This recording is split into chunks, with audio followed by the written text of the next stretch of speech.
दोस्तों, toppers classes academy से 2022 में जो पूछे जाने वाला क्वेश्चन है उस टाइप को बता रहे हैं। देखिए, कुछ एक पॉइंट बताना चाहते हैं। शिक्षा वह शेरनी का दूध है जो जितना पिया वह उतना दहाड़ा। चलिए हम लोग आज शुरू करते हैं। जो एग्जाम में के पैटर्न पे पूछा जाता है वह सारे शॉर्ट टाइप क्वेश्चन हम बताते हैं, जो कि सारे क्वेश्चन मिलेगा 2 मार्क वाले। चलिए आइए देखिए वह 2 मार्क वाला क्वेश्चन। पहले तो आप लोगों को मैं बता दूं कि यह चैनल को सब्सक्राइब करना ना भूले और लाइक करना ना भूले और ज्यादा हो ज्यादा शेयर करें। देखिए क्वेश्चन नंबर 1 में क्या है। क्वेश्चन नंबर 1 में कहा जाता है कि 0.254 पर रेकरिंग या इसको बोलते हैं बार को परिमेय संख्या के रूप में लिखिए। चलिए आप बात करते हैं 0.254 पर रेकरिंग बोलिए या बार। इसको लिखना है परमेय संख्या के रूप में लिखना है। अगर यह परमेय संख्या के रूप में लिखना है तो एक काम तो करना पड़ेगा। क्या करना पड़ेगा? लेट करना पड़ेगा। मतलब मान लेते हैं कि x बराबर 0.254 पर रेकरिंग है। देखिए रेकरिंग है। देखिए भाई लोग, पहले इसमें एक चीज तो समझ ही लो।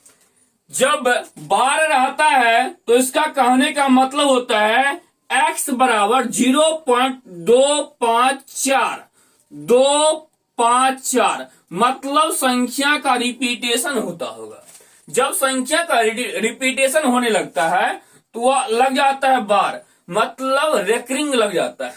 देखिए तो मेरा कोशिश रहेगा इसमें कि परमेय संख्या के रूप में लिखें।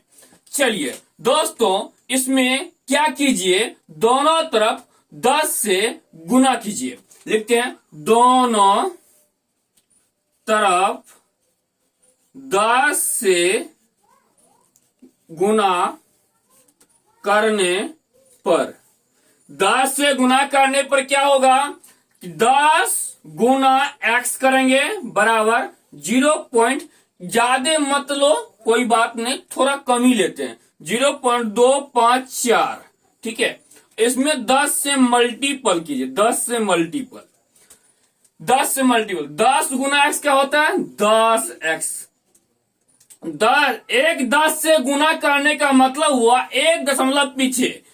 10 से गुना करने का मतलब क्या हुआ? 1 दशमलव पीछे, तो 2.54। इसको मान लेते हैं समीकरण नंबर 1 है। समीकरण नंबर कितना है? 1 है। तो इसके बाद जो है क्या, किससे गुना करें? लिखते हैं दोनों तरफ 1000 से गुना करने पर 1000 से गुना कर देते हैं।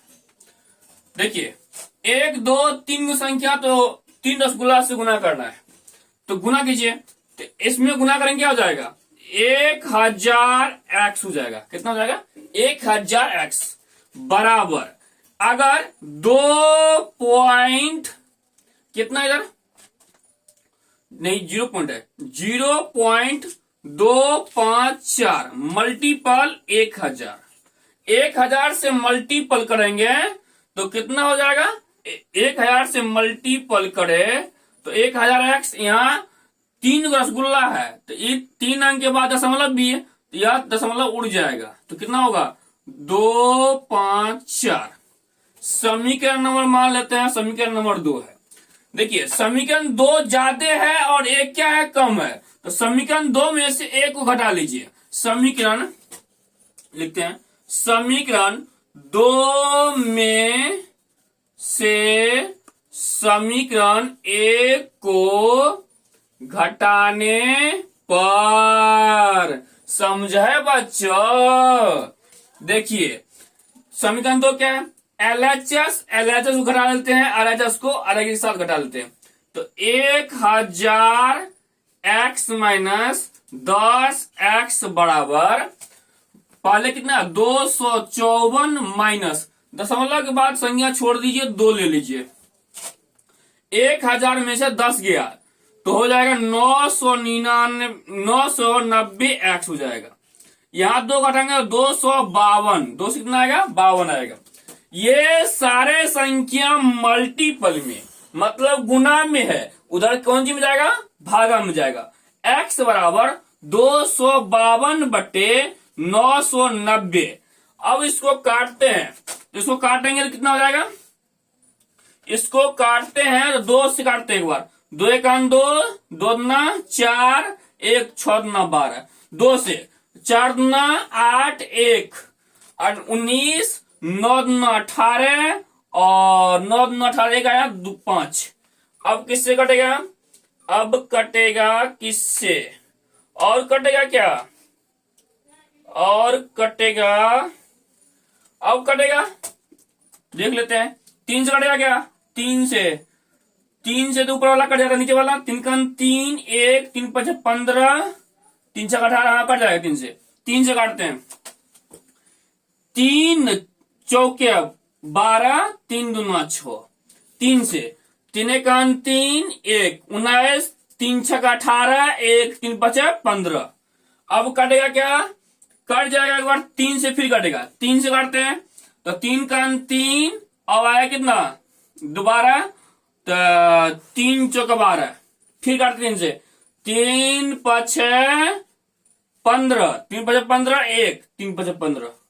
अब आया आपका आंसर आ गया x बराबर 14 बटे 55। 14 बटे कितना आ गया 55 आ गया। तो यह कहता है इसमें कि परमीय संख्या के रूप में लिखे, परमीय संख्या के रूप में लिखे। क्या x का जो मान आया है p बटे q के रूप में आया है कि नहीं आया है, तो यह परमीय संख्या के रूप में है। तो हो गया आप लोगों को, ये हो गया आंसर कि x का मान 14 बटे 55। यह सारे के सारे 2 मार्क वाला टाइप का क्वेश्चन है, समझ में आया होगा। चलते हैं अगला सवाल पे। देखिए अगला सवाल में भी एक बार तो तबाही तोड़ हमला करना पड़ेगा, तो इसको एक बार मिटा देते हैं। सर देखिए मजा से पढ़िए, घर पे तात्कालिक सेवा में मत पढ़िए, तात्कालिक सेवा से ज्यादा पढ़िए ताकि सेवा आपका अच्छा से हो पाए रिजल्ट में। चलिए अब बात करते हैं सेकंड नंबर सवाल। यह सारे क्वेश्चन जो है ना पूछने वाला क्वेश्चन है। देखिए कहता है एक रेखिक समीकरण युग्म जिसका कोई हल नहीं होता है क्या कहलाता है, जिसका कोई हल नहीं हो तो मैं हूं ना हल। मतलब कहने का है या तो 2 नंबर का क्वेश्चन में कहा जा रहा है ऐसा एक रेखिक समीकरण युग्म जिसका कोई हल नहीं होता है क्या कहलाता है। देखो इसको बोलते हैं विरोधी, विरोधी समीकरण, समीकरण या इसको बोलते हैं असंगत, असंगत हल। देखिए इसको होता विरोधी हल या असंगत हल कहते हैं। या तो विरोधी हल कहेंगे या तो असंगत हल कहेंगे। किसको, एक रेखिक समीकरण युग्म जिसका कोई हल नहीं होता है क्या कहलाता है, तो क्या कहलाता है विरोधी हल समीकरण या असंगत कहलाता है। समझ में आया। अब बात करते हैं क्वेश्चन नंबर 3 में। इस टाइप का सवाल था। चलिए 2 मार्क वाला क्वेश्चन है, सारे को निपटाएंगे। यह सब क्वेश्चन एग्जाम में रहने का चांस है, इसीलिए ध्यान दो। सिद्ध करे कि √2 एक अपरिमेय संख्या है। इस टाइप का क्वेश्चन एक ना एक डालेगा ही डालेगा बिहार बोर्ड में। तो देखिए तो 3 नंबर में कहता है कि सिद्ध कीजिए कि √3 एक अपरिमेय संख्या। चलो चलो ठीक है, लिखते हैं। पहले थोड़ा सवाल पहले लिख लेते हैं। सिद्ध करे कि √2 एक अपरिमेय संख्या है। पहले इसको बढ़िया से समझ लीजिए। पहले अपरिमेय है तो यहां बात इससे पहले हम पता कर ले कि सिद्ध करना है कि √2 एक अपरिमेय संख्या। देखिए, परमेय का उल्टा होता है अपरिमेय, परमेय का उल्टा अपरिमेय, परमेय का उल्टा अपरिमेय। तो यहां उल्टा मानना पड़ेगा। सोचिए, लिखना पड़ेगा, माना कि √2 एक परिमेय संख्या है। क्या बोले?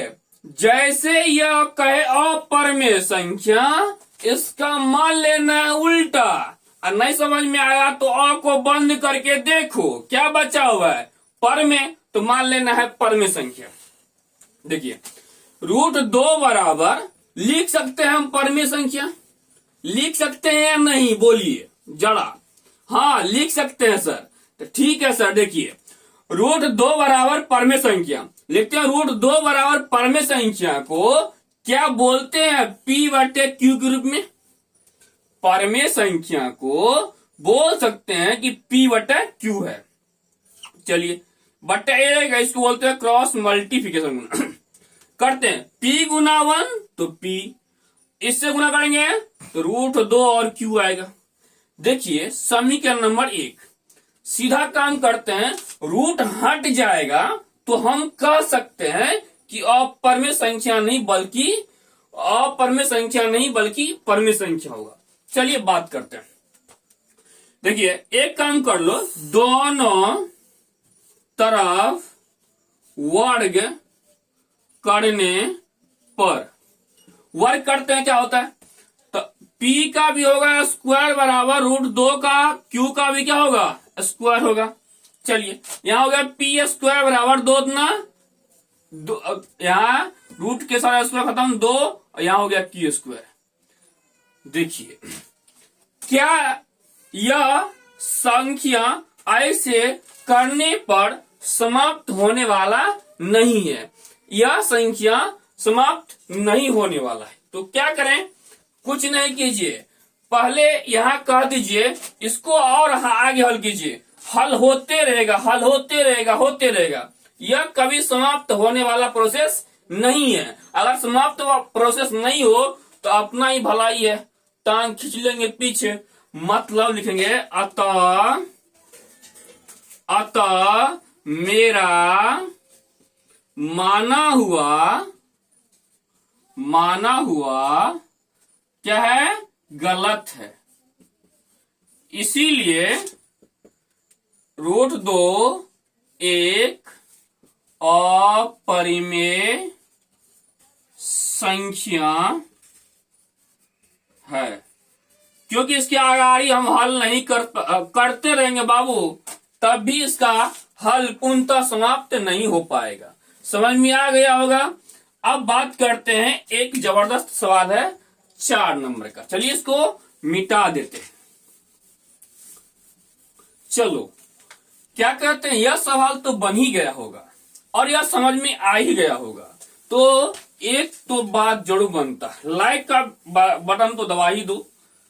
ठीक है, अब बात करते हैं सर मुंगरा की। देखो, कभी कभी मुंगरा भी लगता है बाबू, तो मुंगरा कहीं ध्यान दो इधर मुंगरा। चलो देखो, हम बात करने वाले हैं सवाल नंबर 4। सीधा ठोक के बात करते हैं सवाल नंबर 4 में। एक त्रिघात बहुपद ज्ञात करें जिसके शून्य का योग 2 शून्य को एक साथ लेकर उनके गुणनफल का योग तथा तीनों का शून्य का गुणनफल मतलब 2 - 7 - 14 है। बढ़िया बात। अब चलो इसका पहले लगाते हैं फॉर्मूला। पहले तो यह बात कर लो कि गुणनफल 4 नंबर का, या 4 number question. Alpha plus beta plus gamma, alpha plus beta plus gamma दिया है, 2 दिया है, बढ़िया बात है। Alpha into beta plus beta gamma, gamma alpha का मान दिया गया है -7। Alpha into beta into gamma का मान दिया है -14 दिया है, बढ़िया बात है। चलिए इसका फॉर्मूला हम लोग लगाना स्टार्ट करते हैं। त्रिघात, त्रिघात, त्रिघात बहुपद, त्रिघात बहुपद बराबर क्या होता है? त्रिघात बहुपद बराबर होता है x³ minus alpha plus beta plus gamma whole into क्या होता है? x² माइनस, और माइनस होता है alpha beta beta gamma plus beta gamma plus gamma alpha, whole into होता है x, होल इंटू x, और प्लस होता है alpha into beta into gamma. ये फॉर्मूला याद है तो यह सवाल आसानी से बन जाएगा। देखिए alpha plus beta plus gamma का मान कितना दिया हुआ है? लिखिए x³ माइनस इसका मान 2 साथ में x² हो जाएगा। मैं इसका मान -7 दिया हुआ, क्या दिया है? -7 दिया हुआ है, तो -7 दिया हुआ है, यहाँ माइनस है तो माइनस माइनस क्या हो जाएगा? प्लस, 7 और कौन हो जाएगा? साथ में x हो जाएगा, और यहाँ प्लस, इसका मान कितना है? 14 है, क्या है? 14, -14 है तो -14। इसको पूरी तरह से हल कर लेते हैं। x³ माइनस 2x² 2x² और प्लस 7x प्लस माइनस -14, ये हो गया आपका आंसर। अब बात करेंगे, ये हो गया आंसर। अब अगला सवाल 5 नंबर का, समझ में आ गया होगा ये सवाल।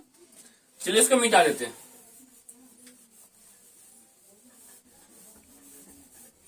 चलो बच्चों इसको मिटा देते हैं।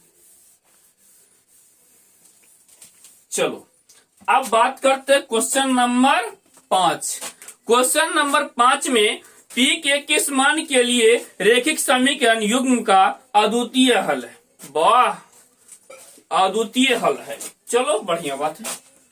अद्वितीय क्वेश्चन नंबर 5 में 2x प्लस 2y प्लस 2 बराबर 0, समीकरण नंबर 1।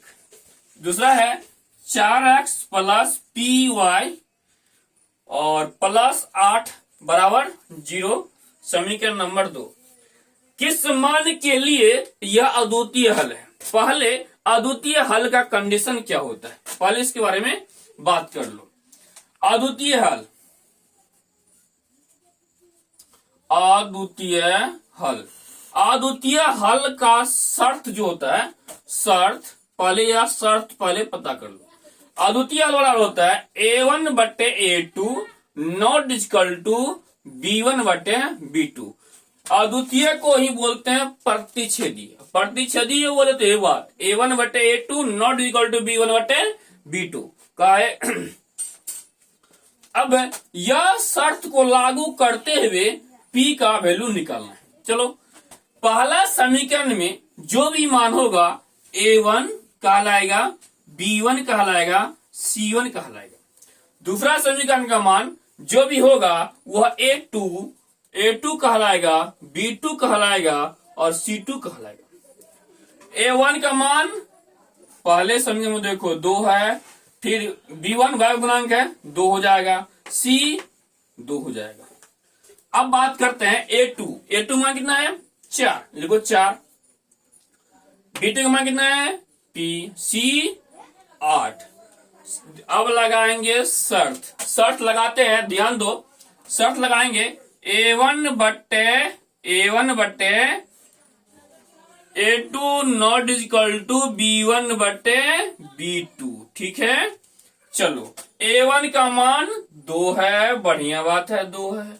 A2 का मान 4 बट्टे में 4, नॉट इक्वल टू B1 का मान 2 है और B2 का मान कितना है तो P है। ठीक है, चलिए 2 का 2, 2 दूना 4, तो हो जाएगा 2 दूना 4, P गुना 1 तो P हो जाएगा, नॉट इक्वल टू 2 दूना 4, तो P का मान हो जाएगा 4। इस सवाल का ऐसे बनाता आंसर आ जाता। शर्त लेकिन याद रहना चाहिए A1 बटे A2 नॉट इक्वल टू क्या होता है B1 बटे B2। चलो अब अगला सवाल 6 नंबर का, बिना वक्त गवाए,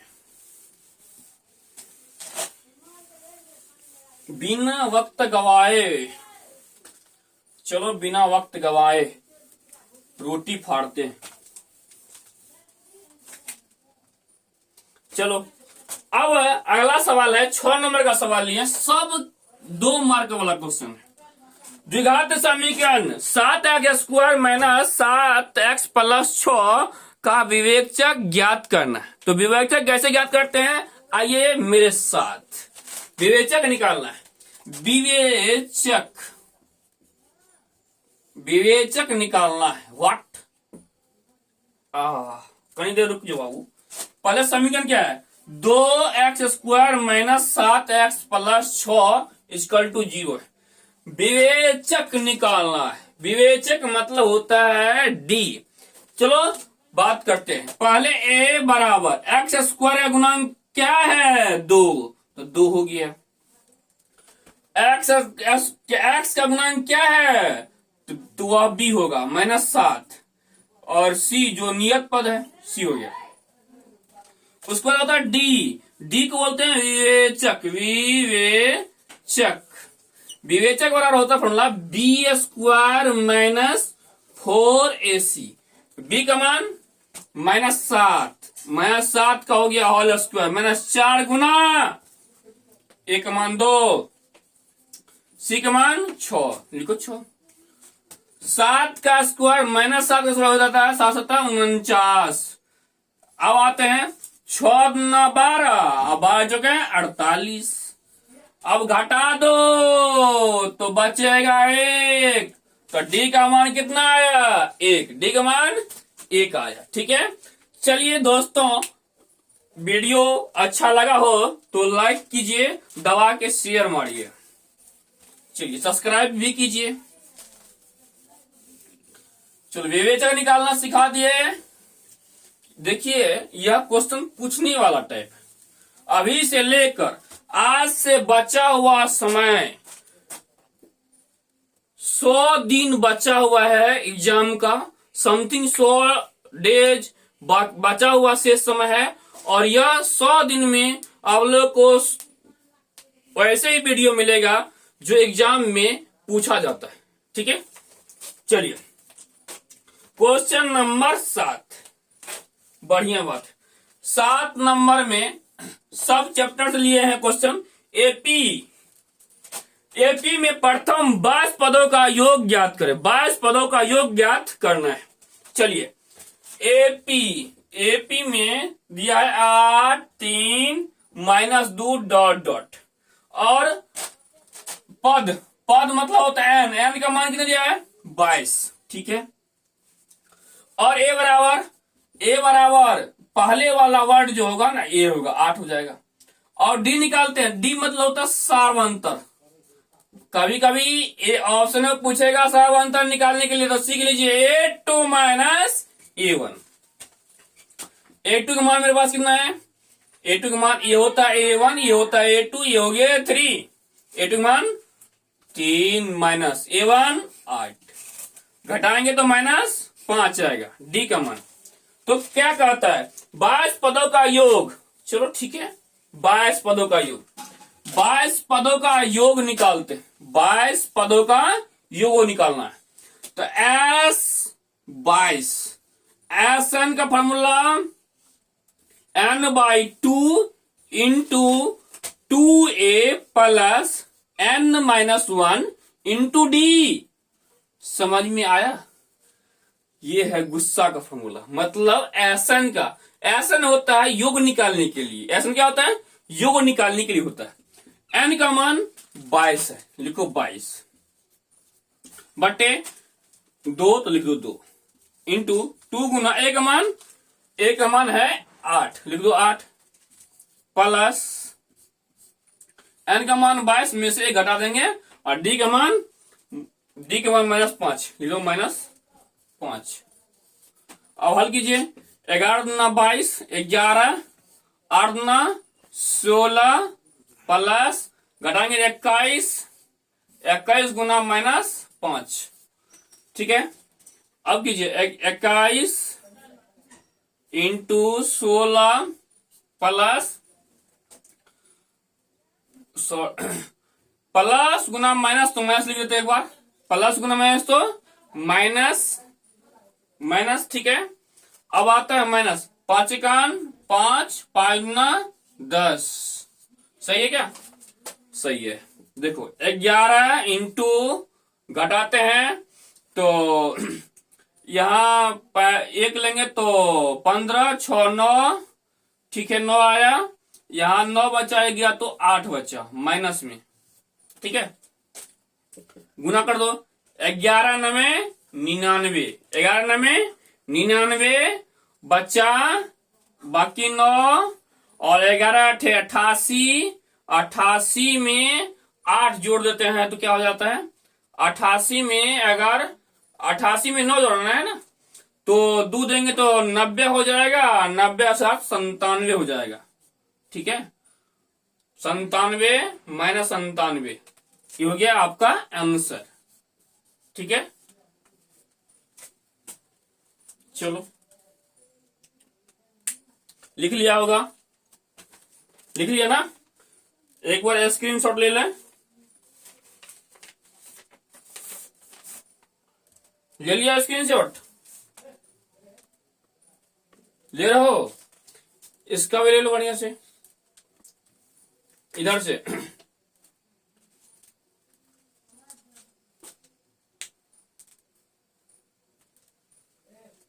ठीक है। तो ये ले लो, इसको अब मिटाते हैं।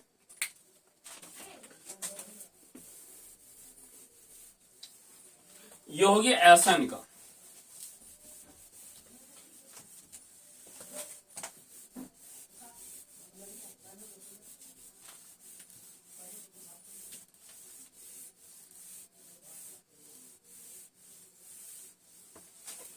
चलो अगला सवाल लेते हैं, सवाल नंबर 8।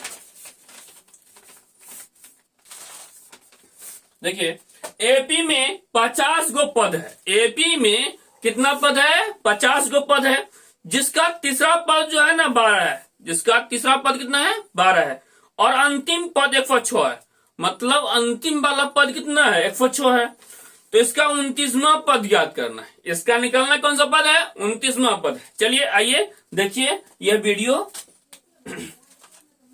8 नंबर का क्या दिया हुआ है, n बराबर दिया, पद दिया है मतलब n दिया है, n कितना दिया है 50 दिया, सही बात है। तीसरा पद मतलब a3 कितना दिया है 12 दिया है, सही बात है। इसको सॉल्व कर लेते हैं, a प्लस a3 फॉर्मूला होता है a प्लस 2d होता है, बढ़िया बात, 2 12 हो गया, समीकरण नंबर 1। अब क्या कहता है सुनो, अब कहता है कि अंतिम पद दिया गया, अंतिम पद मतलब होता है tn 30 फर्क का, बराबर दिया गया है 106, tn n का वैल्यू कितना दिया है 50, तो t 50 बराबर कितना 106 और t 50 फॉर्मूला क्या होता है a प्लस 49d बराबर 106, समीकरण नंबर 2। चलिए दोनों समीकरण को हल करके ad का मान निकालते हैं, क्या निकालते हैं ad का मान निकालते हैं। चलिए देखते हैं, समीकरण 1 तथा समीकरण 2 से, समीकरण 1 क्या है a प्लस 2d बराबर 12, समीकरण नंबर 1। दूसरा क्या है a प्लस 49d बराबर 106, समीकरण नंबर 2। क्या कर दो सबट्रैक्शन, क्या करना है सबट्रैक्शन करना है, सबट्रैक्शन करने में क्या हो जाएगा, यहाँ माइनस यहाँ माइनस यहाँ माइनस, ये तो कैंसिल आउट हो जाएगा 49 में से 2 घटा देते हैं। 49 रुपया कर्जा, 2 रुपया आमदनी, तो बचेगा -47 रुपया कर्जा, इक्वल टू यहाँ 106 रुपया कर्जा, 12 रुपया आमदनी, तो बच जाएगा तुमको 94 रुपया ना, 94। तो यहाँ 6 घटा तो 4 हो जाएगा, 94 हो जाएगा घटा के। माइनस से माइनस कैंसिल आउट, और 47 दूना होता है 94। तो डी का वैल्यू कितना आया, 2। लिखते हैं। अब ए का भी मान निकालना है ना, लिखते हैं डी का मान समीकरण 1 में रखने पर, समीकरण 1 क्या है, चलो ए प्लस 2d बराबर 12, डी का मान है 2। ए प्लस 2 गुना 2, क्योंकि डी का मान है 2 बराबर 12। ए प्लस 2 गुना 4 बराबर 12, प्लस में कौन जाएगा, माइनस में जाएगा। तो 12 माइनस 4 कितना होता है, 8। चलिए 29वां पद निकालना है। स्वागत है आंसर आज आपका। चलो 29वां पद निकालते हैं। ए 29 फॉर्मूला क्या होता है, ए प्लस 28d। चलो देखो एक मान 8 है, लिख दो 8 प्लस 28 गुना डी का मान 2 लिख दो। 28 प्लस 28 गुना होता है 56 ना, 56 8 64 हो गया आंसर। स्वागत में 64 हो गया है सवाल का आंसर। चलिए दोस्तों आज यहीं तक, तो अब आप वीडियो मिलते हैं। तत्काल के लिए जय हिंद, जय भारत।